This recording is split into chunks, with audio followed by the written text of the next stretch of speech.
Magandang araw mga kaibigan. Bigyan natin ng reaction, opinion itong post, Billionaire News Channel. Pahayag ito ni Congressman Abante. May patotsada na naman siya, binatikos niya si BP Sara. House Committee on Human Rights Chairperson, and Manila Representative Benny Abante is slammed Vice President Sara Duterte over her trip abroad, amid her ongoing impeachment trial. Abante calls Sara Duterte's foreign trip betrayal of public trust. Ay, nako. Tingnan natin ang reaksyon, Kung maraming nag-like at nag-love sa kanyang payag, ibig sabihin, sumasang-ayon ang taong bayan na betrayal of public trust itong pagbiyahe ni BP. Kailan? Kung tinatawanan lang siya, ibig sabihin, walang credibility itong congressman na ito. Tingnan natin 18,000 ang nag-react. 16,000 ang tumatawa, 1,500 lang ang nag-like sa kanya. 118 pa nga ang galit. So, ilang percentage ito? Halos 90% ang hindi naniniwala dito kay Congressman Benny Abante. Okay. Tanong. May nakalagay bang rules sa impeachment court o sa batas natin na ang isang impeachable official bawal magbiyahe kung ongoing ang impeachment trial? Pakisagot ko, Congressman Abante. Ano sa tingin nyo? May nilabag ba na rules or batas o nilabag ba ni BP Sara ang konstitusyon? Ongoing ang impeachment trial at nagbiyahe pa? Palagay ko, hindi naman. So ano itong basihan ni Congressman Abante na betrayal of public trust? Sige, magsampa kayo ng panibagong impeachment. Pwedeng idagdag nyo ito na ebidensya. Idagdag. Anong ibig sabihin yan? Na ang BP Sara, kaya niyang magbiyahe palabas na kahit nandyan ongoing ang trial. Ibig sabihin, kumpiyansa si BP Sara. Hindi siya apektado. Yung bang kalmado lang siya, Bahala na kayo dyan, Yes, ma'am. Kami nang bahala. Then biyahe siya. What is that to me? That's a sign of steady leadership or malaki ang tiwala niya sa kanyang mga defense lawyers.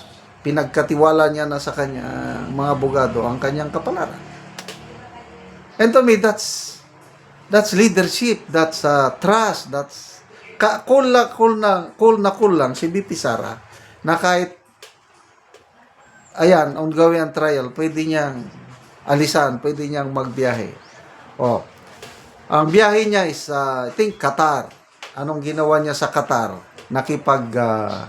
Greet and meet siya sa Filipino community. Mayroon pa isang bansa. Kasi 3 yung pupunta. Nakalimutan ko yung isang bansa. Bago Netherlands. Anong purpose niya sa Netherlands? I believe, bisitahin ulit si Tatay Digong. So, what's wrong?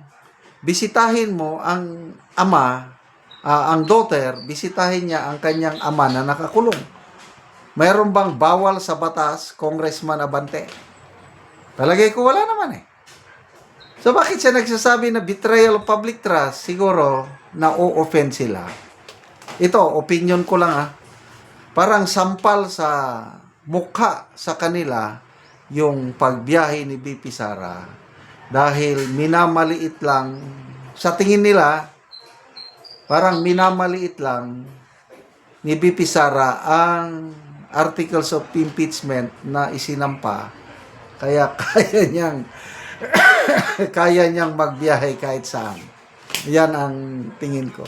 Bakit itong si Congressman Abante na nagre-react na o kaya yung mga nabasa kong kwanis baka naiinggit Baka naiinggit si Congressman Abante dahil kayang-kayang dalhin ni BP Sara itong mga pressures na ibinabato sa kanya. Rika, sabi niya, nagsalita na naman yung kampon ni Blanc. Huwag ko na lang banggitin, medyo masama. The talkative is talking. How about your Comelec? I mean, rear and forward. Highest trust ratings ang BP Sara. Abante, wag kami. Duterte pa rin ang tunay na may malasakit at hindi kurakot. How about the president had 50 plus trips? Oh, I think, hindi, yung nabasa kong post is, in 4 years na panunungkulan ng Pangulo is naka 40 plus trips na. So I don't know kung nakaabot na ba ng 50. Ganyan, biyahe ng Pangulo. Yung biyahe ng Pangulo, tayo ang gumagastos. Itong biyahe ni BP Sara, sarili niyang gastos. Yan ang pagkakalam ko. Tapos itong biyahe niyang ito, hindi siya makapagbiyahe kung walang approval ng Office of the President. Kaya ang dapat i-question ni Congressman Abante, yung nagbigay ng pahintulot ng Travel Authority, i-question niyang Malacanang. Bakit? Anyway, pagbigyan na lang natin sila dahil natapos na, I believe, natapos na yung presentation of evidences sa Article 4. Baka next week, next article na, yun na ata unexplained wealth. So, good luck po sa mga House prosecutors. Sinong panalo, sinong talo sa Article 4? To me, ang talo is taong bayan dahil sa 9 days of trial, 25 million daw ang gastos sa isang araw. Yan ang computation. So, tayo po, taong bayan ang talo sa walang saysay na impeachment trial ni BP Sara dahil alam naman natin ng trial na ito is just to destroy the credibility of BP Sara. Tingnan nyo ang lumabas na mga survey. Pulse Asia, nangunguna pa rin si BP Sara. Salamat mga kaibigan sa inyong pagsubaybay sa channel na ito. Nakakatulong tayo ng malaki sa tribong Talandig ng Bukidnon dahil ang income natin sa channel na ito is pantulong sa tribo. Namimigay tayo ng libreng yero at pako para makapagpatayo sila ng mas maayos na tirahan. Panoorin nyo ang video na ito. Una ni ang ihatag namo nga yero o mga gamit sa panimalay sa among tabangan. So muna ni ang among itabang nga mga yero o uban pa.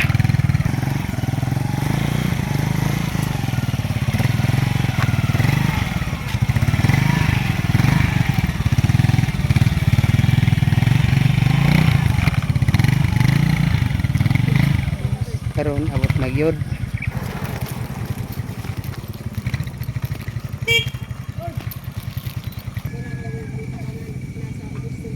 So muna ni si Angkol ang tabangan. So makabalay na gyud ni sila karon. Linsin, lansang, hero. So kompleto among gihatag sa iya.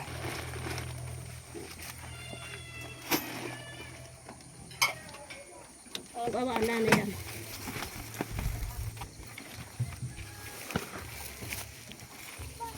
Nada oh. Naman gichikin dia.